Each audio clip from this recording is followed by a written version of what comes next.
Hello, coin collectors out there. Welcome back to part two of the Ben Franklin half dollar series. So yesterday I released a video that was part one of two, in which we talked about these Ben Franklin half dollars and gave a lot of the background to the coin, a lot of the introductory stuff that you would want to know about these coins. We haven't had too many of them on my channel before, so I figured I'd kind of make a very long two-part series to kind of get everyone up to speed on these particular coins. So feel free to check out that video. It's going to have a similar title, except it's just going to be part one. And in that video, we talk about the design of the coin, how I got these coins, the basic value for circulated coins, as well as some kind of other basic stuff like the metal content that you might be interested in. This video is going to be more about the numbers. It's going to be a little bit more technical and kind of might be a little bit overwhelming for you if you're just getting into coin collecting. But if you're more advanced, feel free to stick around and check it out, and you'll be glad to know the key dates, mintages, era coins, all that kind of more advanced information that we're going to talk about today.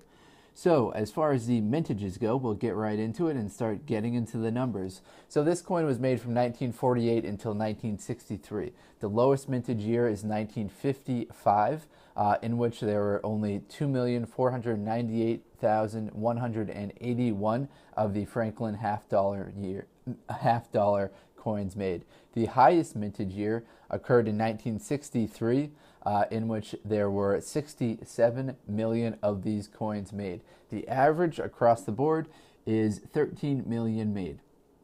Now these coins were relatively low, had relatively low production amounts in the early years, just because there was kind of a overwhelming kind of surplus of the Walking Liberty half dollars that came out before that. So the mintages starting out are relatively low. And then they kind of crank up throughout. For instance, in 1948 at the Philadelphia Mint, there were only 3 million made. At the Denver Mint, there were only 4 million made. But if you look back to the Walking Liberty, there were tens of millions of them made. So in 1946 for the Walking Liberty, there were 12 million made. 45, there were 31 million made. 44, there were 28 million made, and these are just at the Philadelphia Mint. So as you can see, there were kind of a surplus of the Walking Liberty half dollars. So these Ben Franklin half dollars, they started out with some really low mintages. So those are some key dates to look for. And just like most of the other coins that came out in kind of the 60s, 63 had a really high mintage year. Then obviously 64, that's when the Kennedy half dollar came out, because Kennedy was assassinated in November of 1963. So I've got three that I've been using as an example that I picked up from a trading post up here in Maine. This one is 1961, the one back here is 1962, and this one right here is 1963. These two on the outside are the Philadelphia Mint, and they won't have a mint mark on them. The one on the coin flip right here is the Denver Mint, as you can see with that D indication on it. Let's talk about one of the most known errors, and this error is actually quite interesting because it appears on almost all of the dates. Well, it doesn't happen on all of the coins, but it's prevalent throughout all of the different dates.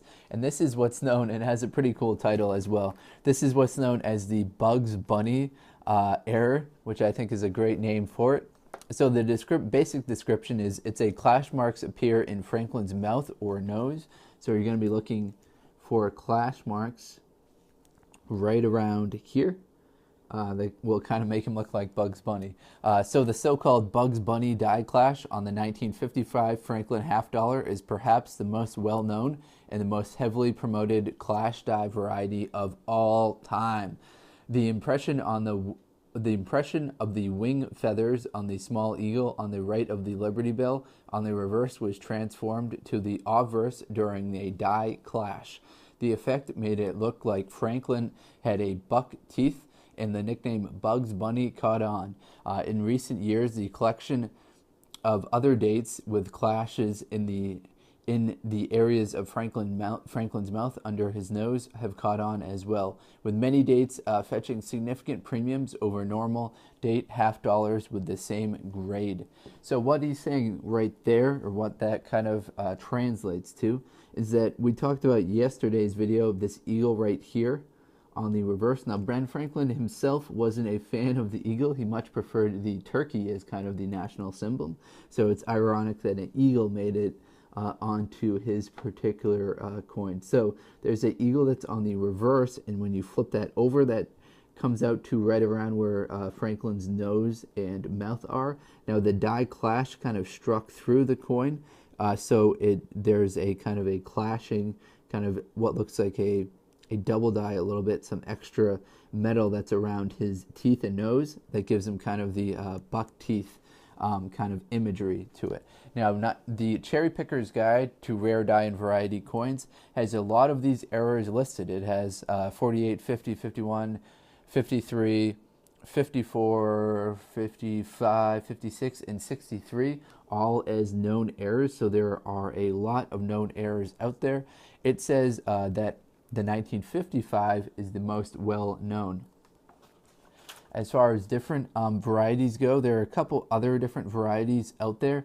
There's a 1950 quadruple die obverse, with the point of emphasis being the R in God We Trust down here at the bottom.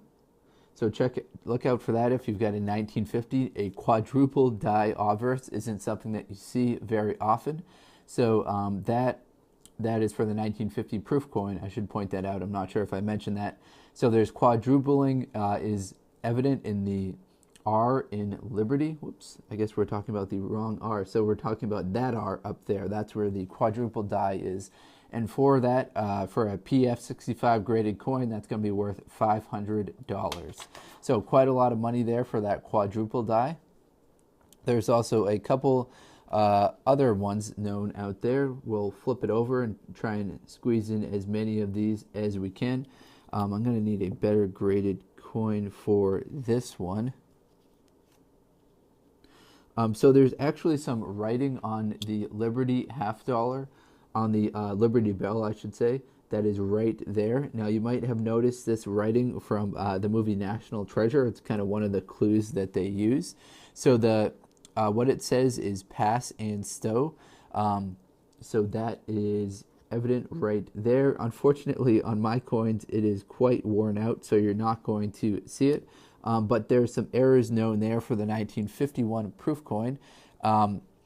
And so there's a class 2 doubling spread to the center, shows on the left side of the bell yoke, on the left side of the upper bell supports, on the upper bell along the bottom bell, and on the lettering within the bell. So there's some issues with the lettering that's written. Unfortunately, these coins aren't in as good as condition as I'd like to kind of show you this error, but there's some lettering right there. So you're going to have to need a coin that's in great shape, much better condition than these two particular ones that I have. But if you get it that far, then check for errors right there. As far as repunched mint marks, there are a few that are known out there. So those are pretty obvious. Well, they might not be obvious to beginners, but they're obvious if you've looked at enough mint marks. So you can see that's a pretty clean mint mark. A repunched mint mark is when the die strikes twice, or 2 or 3 or maybe even 4 times into the coin. Sometimes that's a result of it kind of hitting and then skidding a little bit. Sometimes that's just, they put the same coin through twice, or they messed up the manual punching of the die. So I'm going to kind of start to wrap it up. Those are a few of the key errors and mintages to look out for. So I'll recap those. The lowest mintage year is the 1955. The 1955 is also one of the kind of the more common Franklin half dollars variety that are known out there. So I guess 1955 is the date you should be looking for. The 1955, both the lowest mintage and also the most common Bugs Bunny error coin known out there. All right, everyone. Thank you for watching. Best of luck coin collecting. Have a great day. Enjoy. I'll see you in the next video. Take care, everyone. Thank you and goodbye.